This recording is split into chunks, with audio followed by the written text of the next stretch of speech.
Glória a Deus, aleluia. Cumprimento a amada igreja com a santa paz do Senhor Jesus Cristo. Aleluia. Agradeço por essa oportunidade maravilhosa que mais uma vez o Senhor está me concedendo, e a confiança do pastor, da pastora, em nome de Jesus, que Deus venha abençoar grandemente, em nome de Jesus Cristo. Irmãos, cada vez que a gente ministra a palavra do Senhor é uma coisa assim, como se diz, uma coisa única, né? Mas a gente sempre sente aquelas pernas tremer e um friozinho no coração, né? Isso é maravilhoso, porque a gente tem que ter o temor do Senhor, amém? A palavra que Deus me deu está em Daniel, glória a Deus, aleluia, bendito seja o nome do Senhor. Capítulo 4, a partir do versículo 29, bendito seja o nome do nosso Deus e do nosso Senhor, amém, igreja? Amém! Eita glória, aleluia, Jesus. A palavra do Senhor vai dizer assim: ao cabo de 12 meses, andando a passear sobre o palácio real de Babilônia, falou o rei e disse: não é esta grande Babilônia que eu edifiquei para a casa real, com a força do meu poder e para a glória da minha magnificência? Ainda estava a palavra na boca do rei, quando caiu uma voz do céu: a ti diz, ó rei Nabucodonosor, passou de ti o reino, e será tirado dentre os homens, e a tua morada será com os animais do campo. Far-te-ão comer erva como os bois, e passar-se-ão 7 tempos sobre ti, até que conheças que o Altíssimo tem domínio sobre os reinos dos homens, e os dá a quem quer. Na mesma hora se cumpriu a palavra sobre Nabucodonosor, e foi tirado dentre os homens, e comia erva como os bois, e o seu corpo foi molhado do orvalho do céu, até que lhe cresceu pelos como as penas da águia, e as suas unhas como a das aves. Amém? A igreja pode se assentar, louvando, glorificando, bendizendo o nome do nosso Deus e do nosso Senhor, que reina e que vive para todos sempre, igreja. Aleluia! Nós vemos, aleluia, glória a Deus, que esse rei Nabucodonosor, aleluia, ele já tinha, glória a Deus, aleluia, na sua vida um plano que Deus tinha para ele. Deus já tinha um plano para esse homem. Bendito seja o nome do nosso Deus e do nosso Senhor. Porque em Jeremias a gente vai ver em 2 passagens Deus chamando esse homem de Nabucodonosor, meu servo. Depois a gente vai ler, amém? E a gente vê, bendito seja o nome do nosso Deus e Senhor, que passou ali um tempo onde esse rei queria que todos o adorassem, a sua estátua que ele mandou fazer. Bendito seja o nome do nosso Deus e do nosso Senhor. Mas aquele, aleluia, que vive e reina para todos sempre, aleluia, aquele que morreu por mim, por ti na cruz do Calvário, não há outro Deus para nós colocar acima dele. Somente ele nós devemos glorificar, bendizer e reconhecer que ele é Deus. Aleluia, não há outro, aleluia. Bendito seja o nome do nosso Senhor. E nós vamos ver que o servo do Senhor, aleluia, qual foi trocado o nome, aleluia, bendito seja o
e suas casas queimadas a fogo.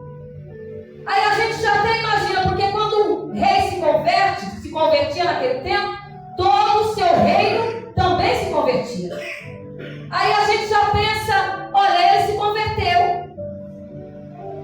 Mas aí quando a gente para pensar e continua lendo o livro de Daniel, a gente vai ver que ele reconheceu Deus Todo-Poderoso como Deus daqueles homens que estavam ali, naquela fornalha de fogo ardente. Dos homens que se dobravam diante do Senhor, que pregavam o Deus verdadeiro. Mas ele precisava reconhecer como Deus dele. Muitas vezes, nós olhamos para o irmão, para uma irmã, nós olhamos para a vida de um e para a vida de outro, e nós reconhecemos Deus na vida deles, e muitas vezes nós deixamos de reconhecer Deus na nossa vida. Porque quando nós estamos passando pelo estreito, aí o Deus daquela irmã, olha o que ele faz, o que ele fez, mas e aí é o mesmo Deus que é o meu, e o mesmo Deus que fez na vida dela também vai fazer na minha vida, aleluia, porque é o mesmo Deus. Muitas vezes, aleluia, nós precisamos reconhecer quem é Deus na nossa vida. Aleluia. Quem é esse Deus, o qual nós pregamos, o qual nós falamos. E nós falamos que ele ressuscita morto. E quando é para ressuscitar, nós não cremos que ele ressuscita. Quando a gente vê e fala, olha, ele levanta o paralítico. E quando é para ele levantar, nós não cremos que ele vai levantar. Nós temos medo. Aleluia. Quando nós falamos, igreja, que ele abre as portas e as comportas do céu, mas eu estou passando pela dificuldade dentro da minha casa, dentro do meu celeiro, nós não cremos que ele vai prover. Aí nós saímos desesperados, tentando resolver a situação e não conseguimos resolver. Agora, quando nós paramos e pensamos quem é Deus na nossa vida, quando nós paramos para reconhecer a Deus, aí nós vamos ver as coisas acontecerem em nossas vidas. Aleluia. Aí nós vamos ver o céu se abrir. Aí nós vamos ver o nosso celeiro, aleluia, ser repleto da glória de Deus, ser suprido pelo Deus Todo-Poderoso. Nós vamos ver, aleluia, fluir em tudo em nossa vida. Mas uma coisa eu te falo, Deus flui em tudo em nossas vidas. Mas dizer que Deus flui em tudo em nossa vida não quer dizer que vai tudo bem até o dia que nós somos recolhidos pelo Senhor. Vai continuar as provas, vai continuar as tribulações. A porta que Deus abriu, ele abriu e pronto. Agora basta eu e você permanecer nela. Porque vai ter problema lá dentro, vai ter problema. Eu vou ser odiada lá dentro, você vai ser odiado lá dentro. Mas ele que abriu, aleluia. Vamos permanecer e ver o propósito dele naquele lugar. Aí Deus abre e fala assim, olha, não foi Deus que abriu não, eita. Mas Deus falou que ia abrir. Foi de repente, eu estou lá dentro. E como é que Deus abriu e agora Deus não abriu mais? Temos que reconhecer quem é Deus na nossa vida. Ou é Deus ou não é Deus. Ou é Deus ou é você que está fazendo. Parar para reconhecer. Deus falou e pronto. Eu vou passar por isso, vou passar. Mas louvando, glorificando, bendizendo o nome do Senhor, igreja. Porque Deus tem um propósito. Deus tem algo maior. E o que quando a gente para pensar, assim, Deus tem algo maior, Deus tem riqueza para mim. Eita glória, eita. Não dá só de carro bom e ter bloco, não. O algo melhor que Deus tem para mim, para a tua vida, é ganharmos para o reino dele. Ele não vai deixar faltar o pão, não vai. Às vezes, quem sabe, você vai até ficar com medo que vai faltar, mas não vai faltar. Não vai faltar. Deus vai prover. Mas o algo melhor que ele tem é o quê? É a salvação daqueles que nós amamos, igreja. É a salvação de um amigo, de um conhecido, de alguém que eu nem conheço e você nem conhece, mas que nós vamos pregar e ele vai se render ao Senhor. O algo maior que Deus tem para a nossa vida é reconhecer Deus em nossa vida e saber que o que ele quer, o que é maior e melhor é ganhar almas para o reino dele. Porque na terra ele provê na nossa vida, sim. Glória a Deus. mas o que ele tem maior é almas para o reino dele. E para que eu e você possa entrar na terra prometida. E aí a gente vai ver aquele rei, aleluia, ali ganhando batalhas. É um reinado bem forte, é um reinado forte, igreja. Sabe? E até mesmo eles ali tiraram Jeremias do calabouço. Bendito seja o nome do nosso Deus, Senhor. Deixou ele ir para onde ele quisesse, ou seguir com eles. E ali ele teve a escolha dele. Só que esse rei, aleluia, glória a Deus, ele ganhou muitas batalhas. Sabe, igreja? Ele viu muitas coisas, ele teve muitos sonhos. E Daniel estava ali, homem de Deus, para interpretar o sonho dele. E ele foi avisado do sonho dele. E Daniel ainda até falou com ele: olha, rei, se usar de misericórdia, pode ser que o rei ainda tenha mais tempo, né? Tempo bem. Mas ele era tão rico, tão poderoso, né? Ele se engrandeceu, ele achou que ele podia, que ele fazia porque ele tinha. É fácil, não é fácil? Você fazer tudo que você quer quando você tem um dinheiro? É fácil. Então ele fazia e acontecia, mas ele se esqueceu que aquele Deus grande, o qual ele viu na fornalha de fogo ardente, aquele Deus é real. E aquele Deus, aleluia, bendito seja o nome do Senhor, ele não suporta a soberba. Ele não suporta. Ele deu vitória para esse homem. Ele chamou esse homem aqui atrás. Eu vou até ler com os irmãos verem aqui. Ele chamou ele aqui, ó, em Jeremias 27, eu até marquei aqui para não esquecer, 6, falando assim, ó, e agora, Jeremias 27, 6, e agora eu entreguei todas essas terras nas mãos de Nabucodonosor, rei de Babilônia, meu servo. Mas vocês veem que aqui tem uma vírgula. Ó, aqui onde vai começar meu tem uma vírgula, e servo, quando termina servo tem outra vírgula. Bendito seja o nome do nosso Deus, do nosso Senhor, porque Deus tinha um propósito ali para aquele homem, mas bastava ele escolher e ele aceitar o propósito de Deus. Mas Deus já tinha, como Deus tem na minha vida e na tua vida. Como será que está a vírgula de Deus na minha vida e na tua vida? Como será que está essa vírgula? É isso que nós temos que pensar. E aqui mais à frente, igreja, ó, aqui em Jeremias, glória a Deus, 43, vai dizer assim, 43, 10. E diz-lhe assim: diz o Senhor dos exércitos, Deus de Israel, eis que eu enviarei e tomarei a Nabucodonosor, rei de Babilônia, meu servo, e porei o seu trono sobre toda esta pedra que escondi, e ele estenderá a sua tenda real sobre elas. E a vírgula continua aqui. Então, para os irmãos verem e entender que Deus, ele tem um propósito. Agora basta eu e você querer o propósito de Deus. Será qual é o percurso que Deus tem na minha vida e na tua vida? Será que eu e você queremos aceitar esse percurso? Ou será que daqui a pouquinho nós vamos virar as costas para Deus e dizer: olha, Senhor, está muito difícil, o fardo está grande demais, eu não quero não. Ele vai te obrigar, ele não vai te obrigar. Só que você vai estar ali, ó, no meio daquelas vírgulas. E para você não estar mais no meio daquelas vírgulas, você tem que reconhecer quem é Deus na tua vida. Você tem que reconhecer. E você tem que entender que tem coisas na minha e na tua vida que não é o propósito de Deus. Que às vezes nós podemos seguir aquilo e depois lá na frente nós se arrepender. Agora, se nós seguir o propósito dele, nós vamos seguir, passar por grandes tribulações, mas lá na frente nós vamos entender e vamos glorificar o Senhor, porque ele conhece e sabe todas as coisas.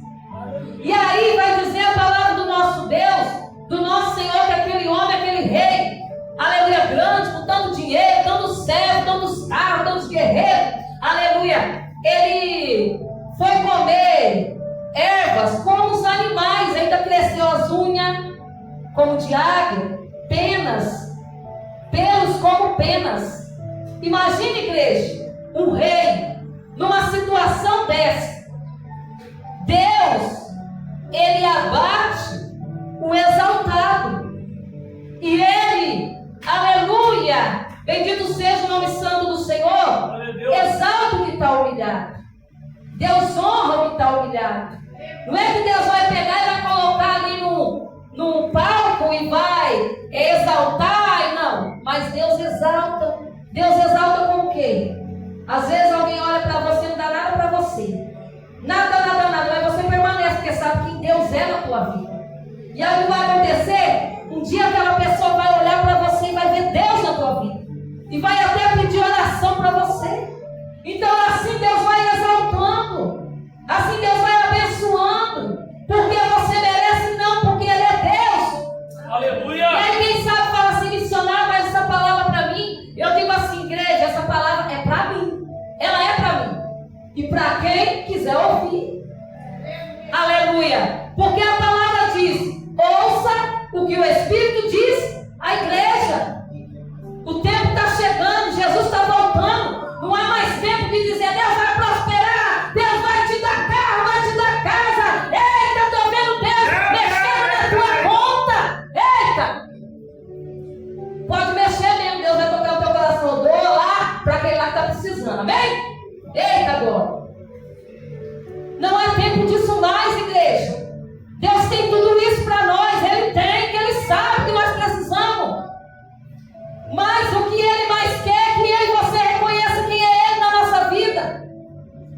Nós precisamos reconhecer. E se nós precisar ir para o campo, comer como animais, Ele vai fazer, porque nós temos que reconhecer quem é Ele na nossa vida. Quem é Deus. Não somente de ouvir falar, como Jó falou, mas de conhecer a Deus, de saber a grandeza de Deus, o poder de Deus, o que Deus pode fazer. E uma coisa maior que Ele pode fazer, Ele pode tirar a vida e lançá-la no inferno. Porque Ele quis? Não, porque a pessoa quis ir para lá. Agora Ele também pode levar a alma para o céu. Por quê? Porque a pessoa quis ir para o céu e reconheceu Deus na vida dela, reconheceu Jesus na vida dela. Porque a palavra diz que nós temos que confessar. Se a sua boca confessares e no coração crer que Jesus é o Filho de Deus que ressuscitou dentre os mortos, será salvo. Tem que confessar com a boca, tem que crer e entender que Deus, aleluia, Ele é maior, Ele é tudo para nós. Glória a Deus. Não foi ninguém que morreu por nós na cruz do Calvário, foi Ele. Foi Jesus, igreja. Aí a palavra vai dizer que esse homem, aleluia, ele foi lançado ali com os animais do campo, sendo ele um rei. Passou ali o tempo que ele precisava passar, o tempo que Deus quis tratar com ele. A igreja acha que ninguém ficou sabendo que Nabucodonosor estava lá. A Bíblia não vai dizer. Não vai. Ela não está dizendo. Mas creio eu que as pessoas viam ele lá no campo. Creio eu que as pessoas comentavam. Creio eu que as pessoas falavam, olha, ali não é o rei Nabucodonosor, olha lá, ria dele. Eu creio, igreja, não está escrito, mas eu creio que porque hoje, se fosse hoje, como é que seria? Então aquele homem, ele precisou passar humilhação e entender que Deus, Ele faz o que Ele quer. E eu e você fazemos só até onde Deus permitir. Se Ele não permitir, nós não faz. Pode ser quem for. Pode ser o ímpio que está lá na rua. Ele pensa que ele pode tudo. Ele não pode. Porque ele só faz até onde Deus permitir. Há um limite. Quando Deus não permitir, ele não faz mais. Meu Deus! E ali, aleluia, num certo dia, vai dizer assim, ó. Bendito seja o nome do nosso Deus e do nosso Senhor, no 34. Mas ao fim daqueles dias, eu, Nabucodonosor, levantei os meus e tornou-me a vir o meu entendimento. E eu bendisse o Altíssimo, e louvei e glorifiquei ao que vive para sempre, cujo domínio é um domínio sempiterno, e cujo reino é de geração em geração. Aleluia! Ele reconheceu o eterno, ele reconheceu a grandiosidade de Deus, ele reconheceu que Deus ele faz e ele desfaz, que Deus ele manda e ele desmanda, e que Deus, aleluia, opera aonde o homem não pode operar. Ele reconheceu Deus verdadeiramente na vida dele. E ali vai dizer que logo os seus servos vieram buscar, aleluia, e que ele foi levado para o palácio novamente, e que ali a sua glória ainda foi aumentada, foi maior ainda. Sabe por quê? Não é questão de que ele fosse ter mais dinheiro, é questão de que naquele momento não era mais somente o rei Nabucodonosor, porque naquele momento era Deus no Nabucodonosor, Deus na vida dele, era ele reconhecido Deus como Deus, e a glória estava sobre a vida daquele homem. A glória de Deus estava sobre a vida dele. Como a glória do Altíssimo tem que estar sobre a minha vida, sobre a tua vida. Não se afaste da glória de Deus. Não se esqueça de quem Deus é na tua vida. Pode vir momentos difíceis, continue reconhecendo, porque nada nós temos nessa terra. Eu tenho um carro missionário, eu quero te dizer, ele não é teu. Se você não pagar o IPVA, o governo vai levar. Eu tenho uma casa, eita! A casa não é tua. Se você não pagar o imposto IPTU, a prefeitura vem tomar ela e vai leiloar. Então nós não temos nada. O que nós temos é Deus. Deus nos dá para nós viver bem na terra. Mas nós não temos nada além do nosso Deus. E Deus é tudo, igreja. É tudo que nós precisamos. Porque tendo o Senhor, Ele nos dá luz na terra até o dia que Ele nos levar para Ele. E continue fazendo a obra em tempo, aleluia, e em fora de tempo. Porque todo momento é momento de fazer a obra do Senhor. E eu quero te dizer uma coisa. Até a Bíblia que nós temos, ela também não é nossa. Porque no dia que você encontrar alguém, Deus disser assim, dê a tua Bíblia para ela, tu tem que ter, tá? Olha aqui a minha, é outra já, ó. Sempre que eu dou uma Bíblia diferente é porque eu dei a minha para alguém, viu? E aí eu dei lá em Minas Gerais. A irmã queria louvar o zinho da harpa, ela tinha a Bíblia, não tinha a harpa. Eu falei, oh meu Deus, vou dar minha Bíblia para ela. E eu já dei várias Bíblias, irmão. Então, a Bíblia que você tem também não é tua, mas a palavra é tua, está no teu coração, na tábua do teu coração. Só que daí você não fica sem não, você chega e compra outra. Amém? Que Deus abençoe em nome de Jesus. E essa palavra que Deus colocou no meu coração, que nós venhamos ser vigilantes e entender e reconhecer Deus na nossa vida. Quem é Deus na nossa vida? Amém, igreja? Glória a Deus. Aleluia.